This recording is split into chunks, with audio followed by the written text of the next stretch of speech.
마태복음 1장 1절로 6절 그리고 11절로 17절까지 말씀입니다. 제가 낭독하겠습니다. 아브라함과 다윗의 자손 예수 그리스도의 계보라. 아브라함이 이삭을 낳고 이삭은 야곱을 낳고 야곱은 유다와 그의 형제들을 낳고 유다는 다말에게서 베레스와 세라를 낳고 베레스는 헤스론을 낳고 헤스론은 람을 낳고 람은 아미나답을 낳고 아미나답은 나손을 낳고 나손은 살몬을 낳고 살몬은 라합에게서 보아스를 낳고 보아스는 루덱에서 오벳을 낳고 오벳은 이새를 낳고 이새는 다윗 왕을 낳으니라.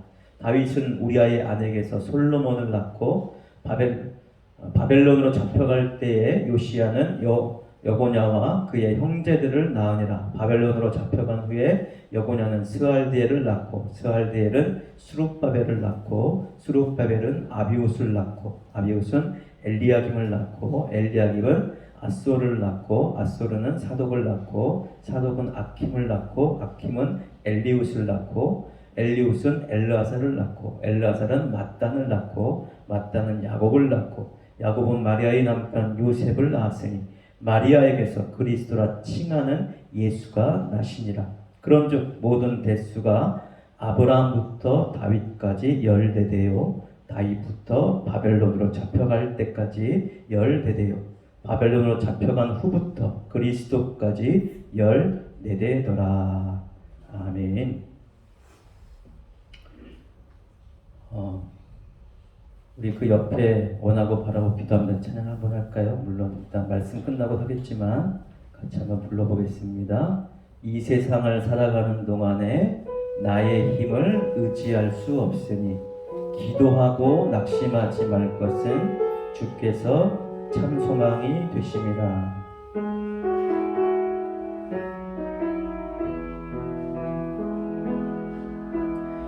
이 세상을 살아가는 동안에 나의 힘을 의지할 수 없으니 기도하고 낙심하지 말 것은 주께서 참 소망이 되심이라. 하나님의 꿈이 나의 비전이 되고 예수님의 성품이 나의 인격이 되고 성령님의 권능이 나의 능력이 되길 원하고 바라고 기도합니다. 다시 한번 찬양합니다. 이 세상을 살아가는 동안에 나의 힘을 의지할 수 없으니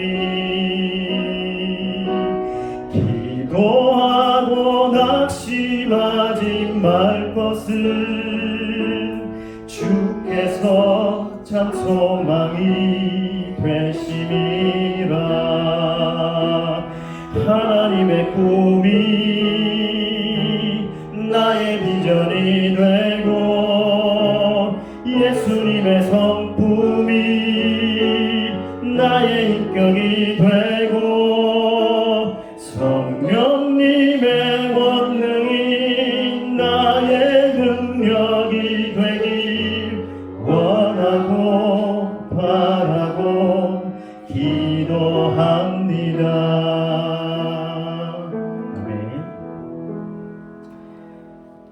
오늘은 마태복음 1장에 나오는 족보 이야기를 한번 해보겠습니다. 신약 성경 맨 앞에 들어갔다는 것은 굉장히 중요한 의미가 있습니다. 신약 성경 가운데 마태복음이 제일 먼저 쓰여진 것이 아닙니다. 성경은 어떻게 보면 쓰여진 순서대로 기록된 것이 아니라 이야기하기 위한 순서로 기록이 되어 있습니다. 복음서가 맨 앞에 나와 있는데 사실은 복음서들은 사실상 거의 마지막에 쓰여졌습니다. 그러면 제자들이 사실은 복음 전하기에 바빴지. 그리고 그들 때에 예수님께서 곧 오실 걸로 믿었습니다. 이 세대가 다 지나기 전에 내가 올 것이다. 그 말씀 때문에 그래서 지금 뭐 복음서를 기록하고 남기는 것보다는 빨리 복음 전하는 것이 그들에게는 아주 주된 생각이었습니다. 하지만 제자들이 한 사람 한 사람 죽고 직접 예수님을 목격했던 자들이 죽어가면서 예수님에 대한 행적을 남기는 것이 필요하겠다 싶어서 이제 기록이 됐죠. 제일 먼저 마가복음이 먼저 기록이 됐습니다. 그리고 요한복음이 제일 마지막에 기록이 됐지요. 자, 마태복음은 순서대로 하면은 먼저 마가복음이 나와야 됐지만 마태복음이 먼저 나왔어요. 왜냐하면 이 족보 이야기를 하기 위해서 마태복음이 먼저 쓰여진 것입니다. 여러분은 나는 어떤 사람을 생각하십니까? 나는 선한 사람이다. 내가 예수를 믿었으니까 이제 예수님 때 나는 선한 사람이 되었어. 나는 선한 사람이야. 아니면 나는 여전히 악한 사람이다. 여러분 선한 사람입니까? 아니면 악한 사람입니까? 한번 손 들어볼까요? 나는 선한 사람이다.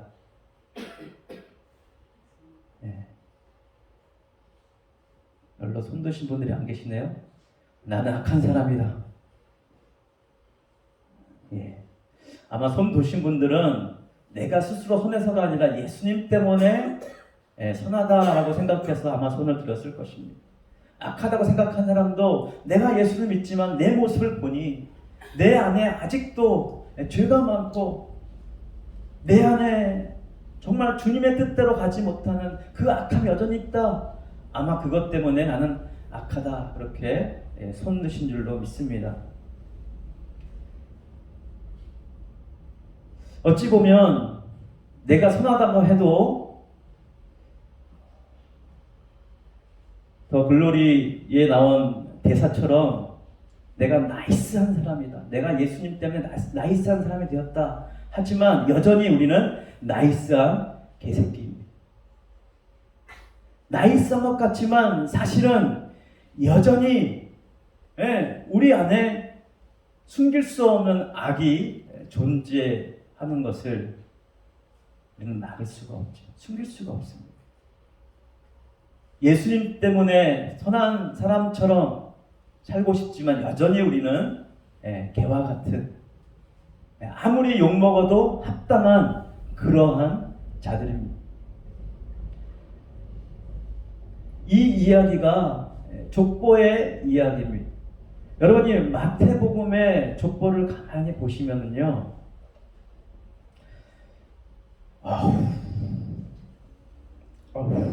부끄러워서 차마 입을 열지는 못해요. 아이고, 이것도 족보라고.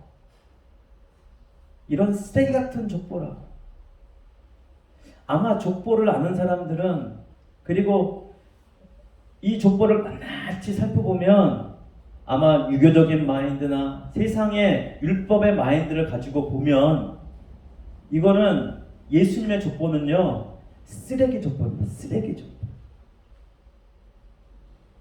자, 예수님의 족보는 누구로부터 시작합니까? 믿음의 조상 아브라함부터 계보를 시작합니다. 물론 그 계보는 더 올라가지요. 하나님께까지 올라가지만 일단 그 인간의 계보, 믿음의 조상 아브라함 때부터 예수님의 계보가 시작이 됩니다.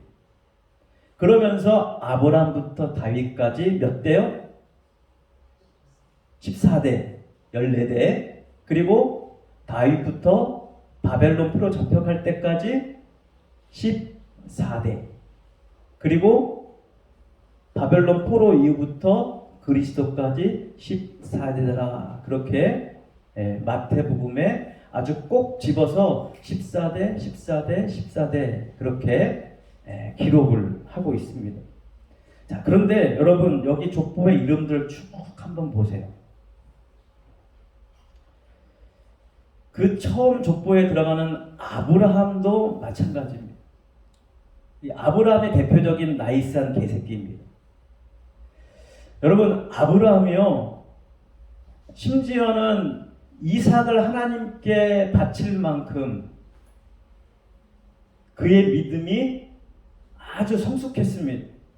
하나님의 뜻이라면 이제는 하나님의 무슨 계획이 있겠지. 온전히 이제는 자기의 방어와 자기의 어떤 수단을 동원하지 않고 온전히 하나님께 맡기면서 이삭을 하나님의 말씀대로 하나님께 드립니다. 얼마나 대단한 믿음입니까? 독자 이삭을 하나님께 드립니다. 이스마엘은 그 어미 하갈과 함께 그 집에 쫓겨났고요. 재산을 한몫 띄어서 내보냈습니다. 그리고 하나님이 주신 이 독자 이삭, 100세에 낳은 그 아들을 하나님께 빼서 바치라고 할 때 믿음으로 바칩니다. 하나님 앞에 묻고 따지지도 않습니다. 하나님께서 분명 이 아들은 약속한 아들이니까 이 아들을 통한 하나님의 계획이 분명 있을 거다. 설령 내가 이 아들을 하나님의 말씀대로 제물로 드릴다 할지라도 하나님께 다시 살릴 것이다 라고 믿었다고 바울이 그렇게 기록을 해주고 있어요. 바울의 해석인 것이죠. 그건. 어쨌든 그렇게 훌륭한 아브라함의 그 믿음이 이제는 거의 완벽할 정도로 믿음에 성장했음에도 불구하고 그 앞에 실수를 또 합니다. 어떤 실수요? 또 새로운 지방에 갔을 때 자기 아내한테 뭐라고 하죠? 아내를 하지 말고 누이라고 해라.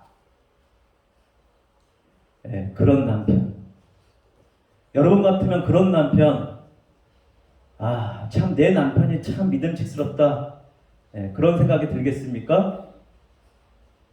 저거 지난번에도 그러더니 또 그러네 저거. 사라니까는 거룩하게 아이고 남편의 뜻대로 하겠습니다. 알겠습니다. 물론 그렇게 순종할지 몰라도 속에서 천볼이 안 끓어오르겠습니까? 저거 욕이 나오겠죠. XX 저거 또 나를 팔아넘기네 저거. 저것도 남편이라고. 여러분, 우리의 모습이 그렇습니다. 아무리 우리가 믿음 좋은 것 같아도 여전히 세상 살아갈 때 내 방패막이가 어디 있나 하나님 앞에 온전히 맡기지 못하고 여전히 다른 방패막이를 동원해. 그 남편이 아내를 방패막이로 동원해. 아주 나이스한 개새끼죠. 그리고 성경에 기록된 여기 족보 가운데 이삭은 야곱을 낳고 야곱은 유다와 그의 형제들을 낳고 야곱이 몇 아들을 낳았죠? 12아들을 낳았죠. 그러면 12아들 가운데 여러분 한번 보세요. 최고의 아들은 누구일까요? 12아들 가운데 누굴까요? 요셉이죠. 성경 기록에도 봐도요. 창세기에 37장에 요셉이 팔려가는 이야기가 나옵니다. 그리고 38장에 유다 이야기 나오고 39장부터 요셉의 이야기가 거의 끝까지 나오죠. 그러니까 얼마나 많은 부분을 10장 넘게 요셉에 대해서 할애를 하고 있잖아요. 어찌 보면 성경 가운데 한 사람에 대해서 가장 많이 다루고 있다고 해도 돼요. 왜냐하면 요셉의 이름이 하나님께서 더하실 것이다 라는 의미죠.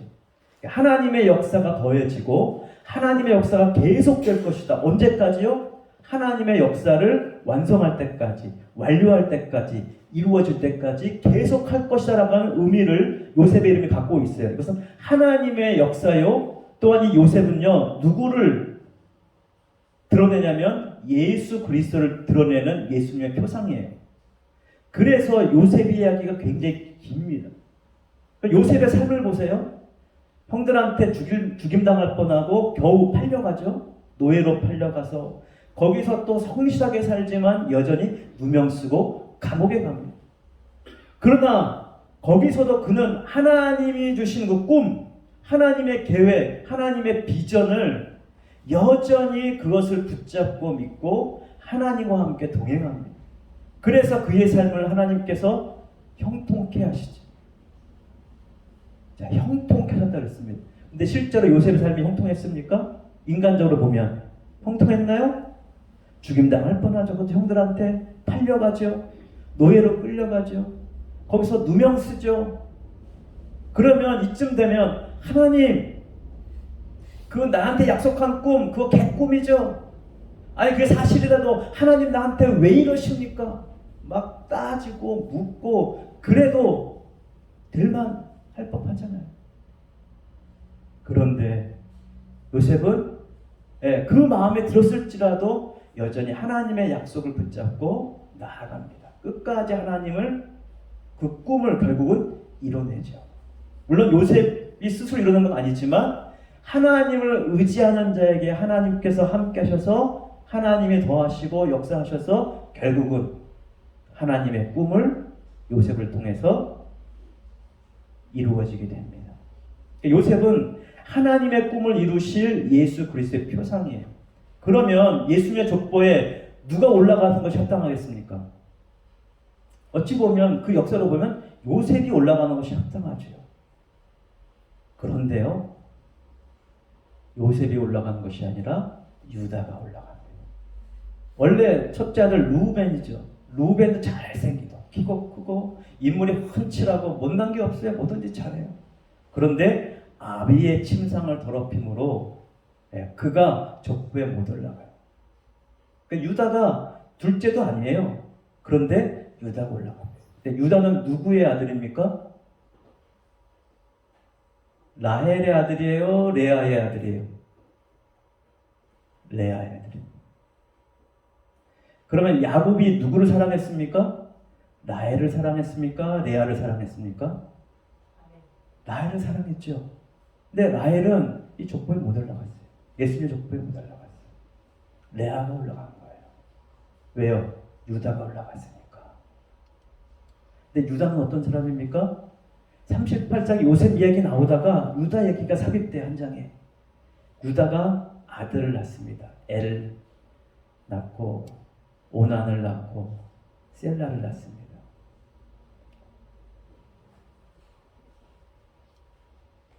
엘을 위해서 다말이라는 며느리를 데려다가 시집 장가를 보내지 아들을. 그런데 엘이 하나님 앞에 악을 범해서 애를 낳지 못하고 아들을 낳지 못하고 죽습니다. 유대에는요 대계법이라고 있어요. 형이 있는데 아들을 못 낳고 형이 먼저 죽었어요. 그러면 그 동생이 형수에게 들어가서 그 대를 잇도록 합니다. 그러면 그럼 동생의 아들이 아니라 누구의 아들이 되는 거예요? 형의 아들이 되는 거예요. 그래서 둘째 아들 오난에게 이제 그 형수에게 들어가라고 합니다. 그러니까 형수를 오난의 아내로 준 거예요. 근데 오난이 마음이 역시 약합니다. 그래서 성관계는 하고 그 안에다가 사정을 하질 않아요. 왜요? 그 씨가 자기의 씨가 되지 않을 줄을 알고 악한 마음 품고 밖에다가 땅에다가 배설을 합니다. 그래서 하나님께서 역시 오난도 쳐서 오난도 죽었습니다. 자, 셋째 아들 셀라가 있는데 아직 조금 장가갈 때가 아직 안 됐어요. 한 청소년쯤 된 것 같은데 아직 장가갈 때가 안 됐어요. 그래서 다말한테 아직 이 셋째가 나이가 어리니 나중에 너한테 보내마 하고 자기 집으로 돌려보냅니다. 근데 셀라가 다 크도록 연락이 없어요. 그때 때마침 유다가 이제 그쪽 어느 지방에 가게 됐을 때 그 소식을 다말이 듣고 과부의 옷을 벗고 창기처럼 옷을 입고 얼굴을 두건으로 가렸습니다. 그러니까 누군지 모르게. 가다가 유다가 창기 같아 보였어요. 얼마 전에 자기 아내도 죽고 없고 적적하고 힘들고 고통스럽고 그러다 보니까 여자가 생각이 나는 거예요. 여기 창기가 있네. 아무도 안 보지. 그리고는 그 여인한테 들어갑니다. 근데 그 여인이 돈을 요구하는 것이 아니라 여러 가지 좋겠는데 담보로 지팡이와 그 도장을 달라고 합니다. 그러니까 그것을 담보로 가지고 이제 동침을 하게 되죠. 근데 그때 다말이 임신을 하게 됩니다. 자, 임신을 하게 됐는데 그 소식을 듣고 이제 유다가 화가 나서 죽이라고 끌어내서 죽이라고 하는데 이제 그걸 딱 몰래 유다에게 꺼내 보이죠. 뭘 꺼내 보입니까? 바로 그 도장과 지팡이. 누구 거예요? 유다 거예요. 어찌 보면 다말이 대를 잇지 못하자 그리고 셋째 셀라를 유다가 주지 않자 다말이 그렇게 한 것이죠. 어찌 보면 족보가 꼬여버린 거예요. 아들한테 이어진 것은 며느리에게서 유다가 자식을 낳았는데 쌍둥이를 낳았습니다. 그래서 그 쌍둥이의 이름을 베레스라 하고 또 다른 이름으로 하나 이름을 짓게 되지요. 이제 다말에서 낳은 헤스론을 베레스를 낳고 이렇게 족보가 이어지게 됩니다. 그럼 이 족보의 내용을 보세요 한번. 쓰레기 족보잖아요. 이야, 참 더러운 족보를 봤나. 그런데요, 이게 우리 인생사의 실질적인 리얼한 사실적인 모습입니다. 우리가 아무리 하나님을 믿고 거룩하게 보여도 아브라함이 나이스한 그것처럼 우리 또한 아무리 예수를 믿고 거룩한 모습이요 나이스한 사람처럼 보일지 몰라도 우리는 결코 나이스한 사람들이 아닙니다. 여전히 우리 가운데 죄가 많고 그 죄 때문에 우리는 고통을 당할 수밖에 없는 이 땅의 이 유다와 다말처럼 이 다말의 인생이 얼마나 괴로웠겠어요. 얼마나 힘들었겠어요. 남편은 일찍 죽었죠. 두 번 남체를 한 자도 악한 마음 품고 죽었죠. 그의 인생이 얼마나 괴롭고 힘들었겠습니까? 그러나 이 다말이 예수님의 족보에 올라간 사실을 우리는 잊지 말아야 됩니다. 유다가 요셉 대신 유다가 올라가는 사실을 잊지 말아야 됩니다. 어찌 보면 우리 또한 예수님의 족보에 올라갈 자격이 없습니다. 예수님 나라에 들어갈 자격이 없습니다. 그럼에도 불구하고 이 그리스도의 족보에 우리의 이름이 올라간 사실을 여러분 어찌 생각하십니까? 내가 자격이 있어서 그 족보에 올라간 것이 아닙니다. 내가 자격이 있어서 생명책에 나의 이름이 기록되고 하나님께서 나의 이름을 불러주신 것이 아니라는 사실입니다. 우리는 더럽고 추하고 죄악 가운데 고통당하고 그 걱정과 근심 가운데 살기에 마땅한 자들입니다. 또 5절에 보면 살몬은 라합에게서 보아스를 낳고 라합 또한 이방인이요. 많은 신학자들이 해석하기를 라합은 창녀와 같은 자였다. 그렇게 해석하기도 합니다. 또 다윗은 어떻습니까? 얼마나 성군이요, 얼마나 위대한 왕이요, 얼마나 위대한 왕이요. 수많은 찬송과 시편을 지으면서 하나님의 마음에 합한 자라고 하나님께서 인정할 만한 위대한 왕이었지 않습니까? 그러나 다윗과 우리아 가운데 또 사건이 발생하죠. 아니 우리아의 아내 밧세바 가운데 다윗이 죄악을 범합니다. 자, 6절에 보면 이새는 다윗 왕을 낳으니라. 다윗은 우리아의 아내에게서 솔로몬을 낳고. 여기 보면은요, 밧세바에게서가 아니라 우리아의 아내라고 표기하고 있습니다. 다윗의 범죄를 분명하게 기록을 하고 있는 것이죠. 빼도 박도 못하게 다윗의 범죄 사실을 아주 딱 집어넣고 있습니다. 이 죄악 때문에 어찌 보면 다윗의 이름을 이 족보에서 빼내고 싶겠지요. 그러나 하나님은 빼내지 않습니다. 오히려 우리아의 믿음을 더욱더 우리아의 충성을 우리아의 그 하나님을 향한 그 마음을 함께 올려놓고 있습니다.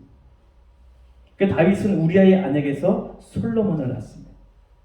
아니 정당한 아내가 있는데 다른 아들들이 있는데 왜 범죄한 물론 나중에 밧세바는 우리아가 죽은 다음에 정식으로 다윗의 아내가 되긴 했지만 어찌 보면 첩이라고 할 수가 있지요. 왜 깨끗한 족보로 내려가는 것이 아니라 오히려 쓰레기 같은 그 사건을 보게끔 하는 족보의 이름을 남겨놓고 있을까요? 우리의 인생이 이와 같다는 것입니다. 여러분, 어떤 사람이 이 세상을 살아갈 때 승리하고 하나님의 은혜를 누리며 평강을 누리며 살아갈 수가 있을까요? 나는 선한 사람이야. 그 사람은 하나님의 은혜를 잘 누리지 못하게 해요. 오히려 내 안에 죄를 보고 그 죄 때문에 하나님 앞에 얼굴을 둘 수 없어 나가는 그 사람이 오히려 하나님의 은혜를 덧입습니다. 족보 이야기가 그것을 해주고 있는 거예요. 야, 네가 잘난 줄 착각하지 마. 네가 최고인 줄 착각하지 마. 네가 열심을 내어서 네가 열심히 신앙생활했다고 그것 때문에 네가 선하다고 착각하지 마. 라고 마태복음 첫 번째 족보에서 그것을 얘기해 주고 있는 것입니다. 아브라함과 다윗의 자손 예수 그리스도의 계보라. 예수 그리스도의 계보에 들어가는 이 이름들, 더러운 이름 같지만 죄악된 이름들 같지만 오히려 그 죄악된 이름들 가운데 오히려 그 죄 때문에 고통당하는 그 자들 가운데 오히려 하나님의 은혜와 하나님의 구원의 역사가 함께 한다는 사실입니다. 예수 그리스도가 누구에게 나셨습니까?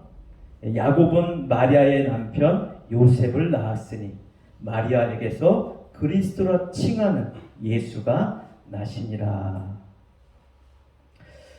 여러분 앞에는 낳고 계속되고 있죠. 그런데 여기는 16절에는 예수가 나시니라 그렇게 표현되고 있습니다.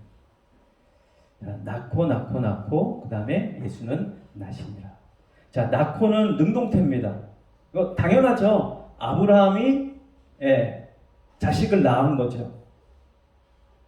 그 자식은 부모에 의해서 이 땅에 태어나게 된 거죠. 그건 자식의 입장에서는 수동태입니다. 그러니까 예수님도 마리아에게는 자식이니까 수동태 어쩌면 맞죠. 그런데 이렇게 표현할 수 있잖아요. 남편 요셉은 마리아에게서 그리스도 칭하는 예수를 낳으니라. 앞에처럼 그렇게 표현할 수 있잖아요. 근데 왜 그렇게 표현하지 않았을까요? 왜 여기는 예수가 나시니라 라고 했을까요? 우리가 성경을 읽을 때요, 그냥 읽으면 안 됩니다. 여기 다르게 표현했잖아요. 물론 꼭 맞긴 맞아요. 자식의 입장에서는 수동태죠. 아버지는 낳은 거고 능동태고 자식은 낳음을 받은 거고 수동태. 자식이 스스로 나오는 게 아니에요. 스스로 태어난 건 아니에요. 그런데 여기도 요셉이 마리아를 통해서 예수를 낳으니라 이렇게 표현할 수 있는데 왜 이렇게 표현 안 했을까? 이 의문을 던져야 되는 거예요. 이 질문을 던져야 하나님께서 왜 이 부분을 이렇게 기록하게 하셨는가를 우리는 해석할 수가 있어요. 정확하게 알 수가 있어요. 이 부분을 말씀을 묵상하다 말씀을 읽다가 이 부분이 딱 들어오잖아요. 그러면 계속 이 부분을 묵상해야 되는 거예요. 하나님 앞에 질문을 던져야 되는 거예요. 하나님 이거는 왜 이렇게 표현했나요? 자, 그리고 14대 그랬잖아요. 앞에는 제가 다시 와봤습니다. 아브라함부터 다윗까지 14대예요.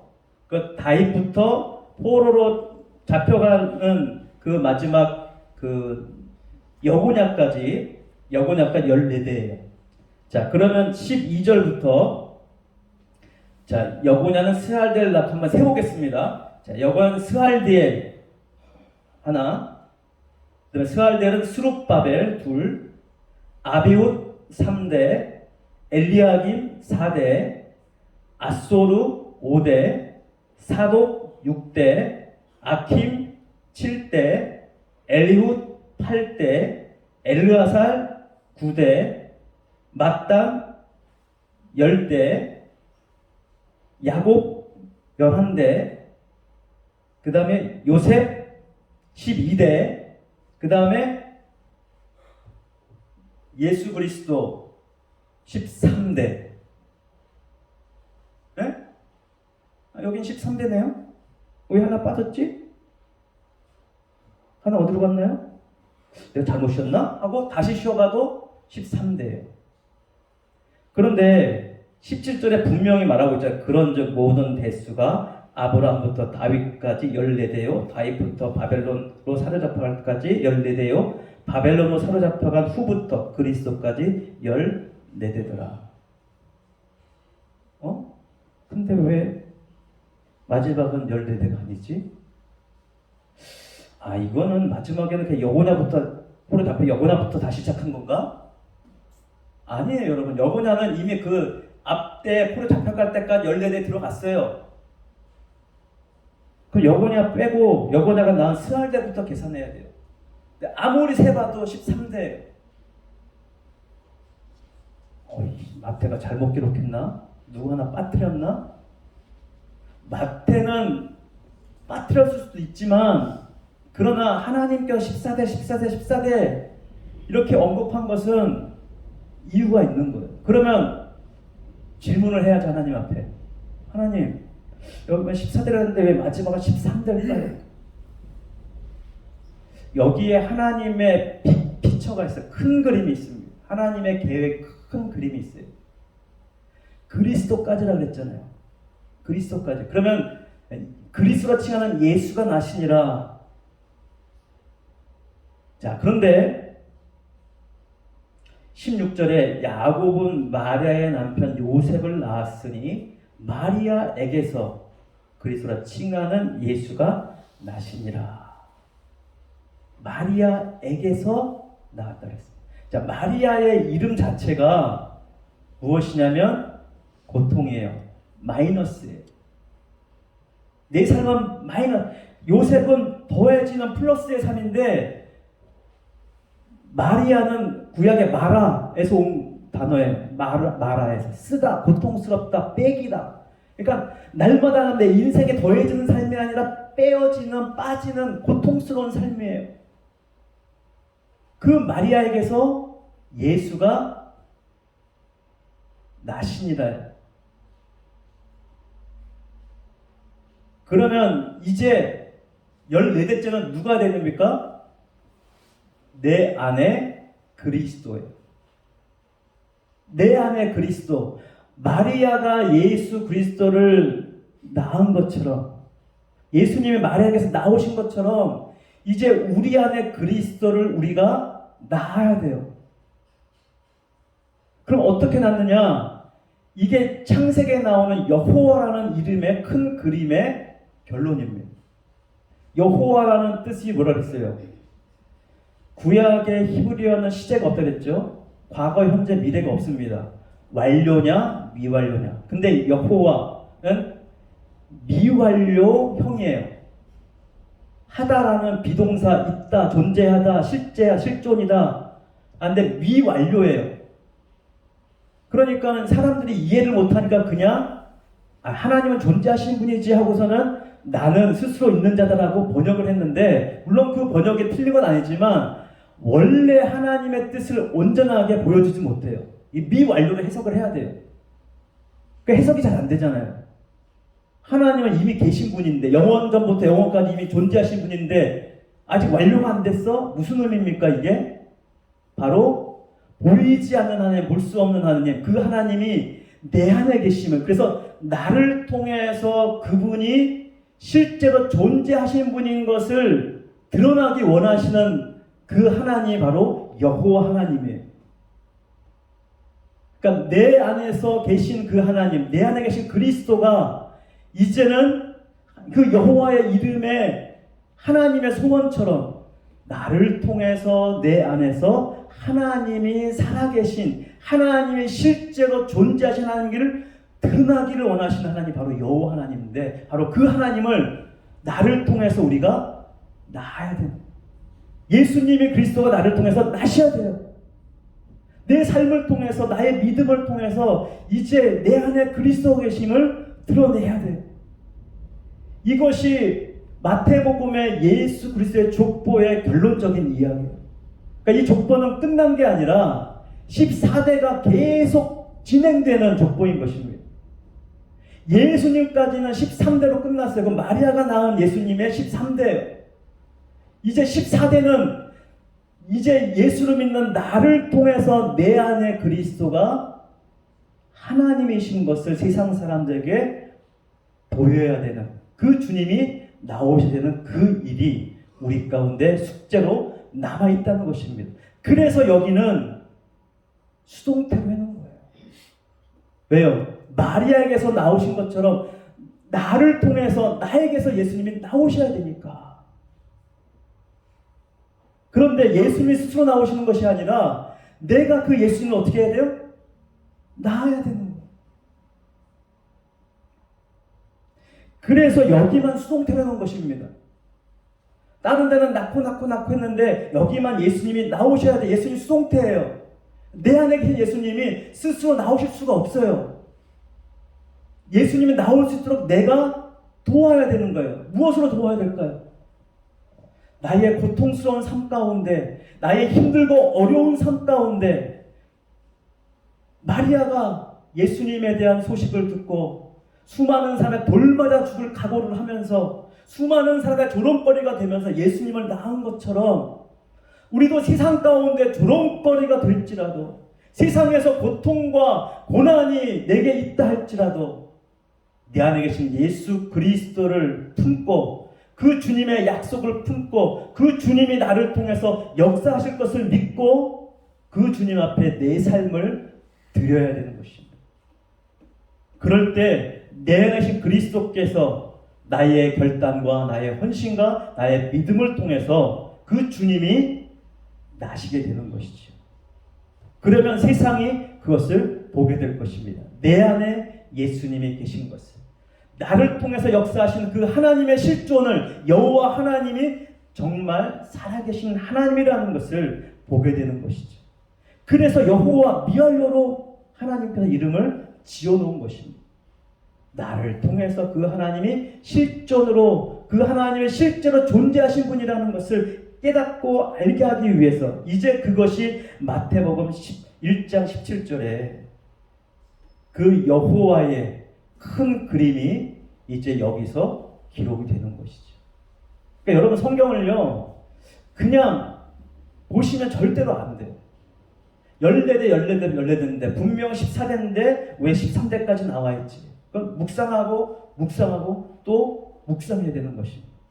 그래서 하나님께서 이제 예수 그리스도께서 나를 이 마라와 같은 고통의 삶 가운데서 주님이 내 안에 계심으로, 내가 그 주님을 의지함으로 고통스러운 내 삶이 예수님 때문에, 예수님이 나심으로 기쁨과 평안과 그 놀라운 하나님의 나라가 세워지는 그 삶으로 바뀐다는 것을 우리가 믿고 그 하나님과 함께 동행하는 우리 모두가 되었으면 좋겠습니다. 여러분 안에 예수 그리스도가 계십니다. 이제 그 예수 그리스도를 낳읍시다. 예수님이 내 안에 계신 살아계신 하나님이라는 것을 낳음으로 14대를 완성해가는 하나님의 나라를 세워가는 그러한 우리의 삶이 되기를 주님의 이름으로 축원드립니다. 기도하겠습니다.